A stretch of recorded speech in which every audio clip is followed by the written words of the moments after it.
மத்திய கிழக்கு நாடுகளுக்கு அருகே பறந்த அமெரிக்காவின் C-17 விமானங்கள். உக்ரைனை இரவில் குறிவைத்த 143 ரஷ்ய ட்ரோன்கள் போராடி வீழ்த்திய உக்ரைன்.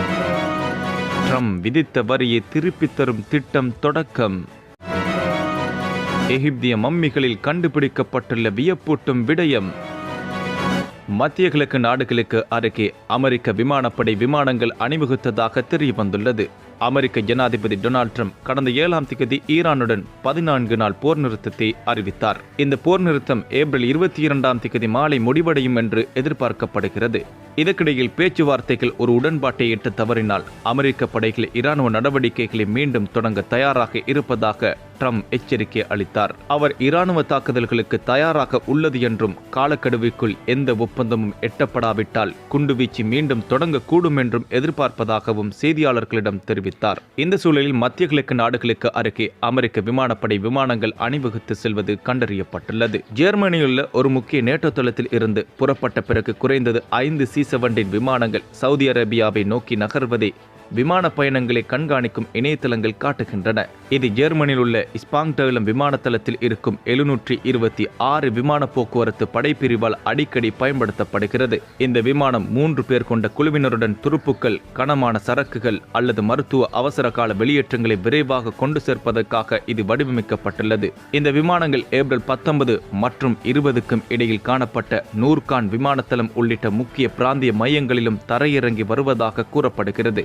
உக்ரைன் மீது மீண்டும் ஒரு பிரம்மாண்டமான ட்ரோன் தாக்குதலை ரஷ்யா நடத்தியிருப்பது பிராந்தியத்தில் பெரும் பதற்றத்தை உருவாக்கியுள்ளது. செவ்வாய்க்கிழமை டெலிகிராம் பக்கத்தில் உக்ரைனிய வான் பாதுகாப்பு படை வெளியிட்ட தகவலில் இரவோடு இரவாக ரஷ்ய ராணுவ படை கிட்டத்தட்ட 143 ட்ரோன்களை ஏவி தாக்குதல் நடத்தியிருப்பதாக தெரிவித்துள்ளது. ட்ரோன்களுடன் சேர்த்து பாலிஸ்டிக் ஏவுகணைகளையும் ஏவி ரஷ்யா இந்த தாக்குதலை முன்னெடுத்திருப்பதாக தெரிவித்துள்ளது. ரஷ்யா முன்னெடுத்த இந்த வான்வெளி தாக்குதலில் பெரும்பாலானவற்றை உக்ரைனிய விமானப்படை வெற்றிகரமாக தடுத்து நிறுத்தியுள்ளது. நாட்டின் வடக்கு, தெற்கு மற்றும் கிழக்கு பகுதிகளில் கிட்டத்தட்ட 116 ட்ரோன்கள் மற்றும் ஒரு பாலிஸ்டிக் ஏவுகணை சுட்டு வீழ்த்தப்பட்டுள்ளது. உக்ரைனிய தாக்குதலில் இருந்து தப்பிய 22 ட்ரோன்கள் 17 வெவ்வேறு இடங்களில் தாக்குதலை நடத்தியுள்ளது. பொதுமக்கள் மீதான ரஷ்யாவின் தாக்குதல் தொடர்ந்து நடைபெற்று வருவதால் பாதுகாப்பு நடைமுறைகளை குடிமக்கள் கடைபிடிக்குமாறு உக்ரைனிய ராணுவம் கேட்டுக்கொண்டுள்ளது. அமெரிக்க உச்சநீதிமன்றம் ஜனாதிபதி ட்ரம்ப் விதித்த சில இறக்குமதி வரிகள் சட்டவிரோதம் என தீர்ப்பளித்ததை தொடர்ந்து அந்த வரிகளை திருப்பித் தரும் திட்டம் இந்த வாரம் தொடங்குகிறது. அமெரிக்க சுங்கம் மற்றும் எல்லை பாதுகாப்பு CBP அமைப்பு ஆன்லைன் மூலம் நிறுவனங்கள் தங்கள் கோரிக்கைகளை சமர்ப்பிக்கலாம். இதன் மூலம் வால்மார்ட் போன்ற பெரிய நிறுவனங்கள் பல பில்லியன் அளவிலான தொகையை மீண்டும் பெற உள்ளன. வால்மார்ட் மற்றும் சுமார் $10 பில்லியன் பெறும் என எதிர்பார்க்கப்படுகிறது. CBP தரவுகளின்படி 3.3 லட்சம் இறக்குமதியாளர்கள் மொத்தம் $166 பில்லியன் வரி செலுத்தியுள்ளனர். இதில் 56,497 இறக்குமதியாளர்கள் ஏற்கனவே பதிவு செய்து $127 பில்லியன் வரை திருப்பி தரப்படும் வாய்ப்பு உள்ளது. சிறு நிறுவனங்களும் தங்கள் கோரிக்கைகளை தயாரித்து வருகின்றன. ஆனால் சட்ட நிபுணர்கள் கோரிக்கைகளை சமர்ப்பிக்கும் போது மிகுந்த கவனத்துடன் இருக்க வேண்டும் என எச்சரிக்கின்றனர். தவறான தகவல்கள் இருந்தால் முழு கோரிக்கையும் நிராகரிக்கப்பட வாய்ப்பு உள்ளது. இந்த திட்டம் அமெரிக்க நிறுவனங்களுக்கு நிதி சுமையை குறைக்கும் முக்கியமான படியாக கருதப்படுகிறது. ஆனால் இதனால் வாடிக்கையாளர்களுக்கு நேரடி நன்மை கிடைக்குமா என்பது தெளிவாகவில்லை.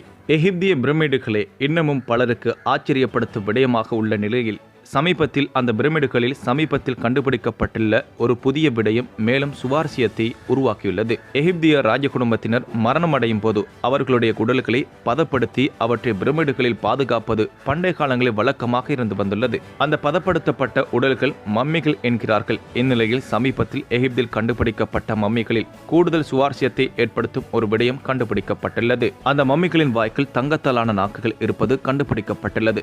ரோமர் கால மம்மிகளில் இந்த தங்க நாக்குகள் கண்டுபிடிக்கப்பட்டுள்ளன. இந்த தங்க நாக்குகள் அந்த கால மக்களுடைய இறப்புக்கு பின்னரான வாழ்வுக்கான ஒரு சடங்கு என்கிறார்கள் ஆய்வாளர்கள். அதாவது இறந்தவர்கள் அவர்களுடைய கடவுள்களுடன் பேசுவதற்காக அவர்களுக்கு இந்த தங்க நாக்குகள் பொருத்தப்பட்டுள்ளதாக தெரிவிக்கிறார்கள் ஆய்வாளர்கள்.